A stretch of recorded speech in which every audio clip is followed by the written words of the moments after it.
Hello बच्चों, चलिए प्रश्न पढ़ते हैं। यदि ए समुच्चय जिसके अवयव है 1,2, समुच्चय 2,3 एक अवयव है, 4, तब बताइए कि सत्य है समुच्चय में अवयव है 2,3, उप समुच्चय एक।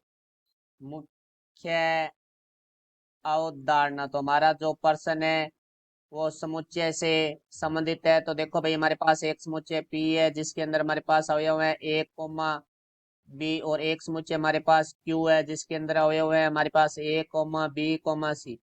यदि समुच्चय P के सभी अवयव हमारे समुच्चय Q में विद्यमान है तो समुच्चय P है वो हमारा समुच्चय Q का उप समुच्चय कहलाता है। तो ये हमारे जो प्रतीक है वो उप समुच्चय का है। तो अब हमारे प्रश्न के बारे में बात करते हैं। तो प्रश्न में हमें दिया गया है एक समुच्चय A है जिसके अवयव है 1,2, समुच्चय 2,3, ये हमारा पूरा एक अवयव है, 4।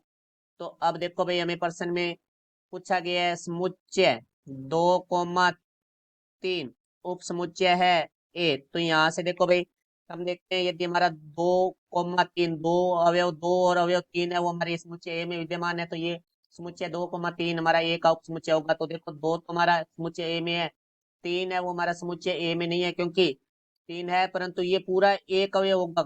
समुच्चय 2,3 पूरा एक अवयव है, ना कि हमारा 3 अकेला अवयव है। तो इसका अर्थ है कि 3 नॉट बिलोंग्स टू ए है। तो इसका मीन्स ये हमारा 2,3 समुच्चय वो एक का उपसमुच्चय नहीं है। तो हमारा जो कथन है वो असत्य है। ये हमारे प्रश्न का उत्तर हुआ। मैं आशा करता हूँ समझ आया होगा। धन्यवाद।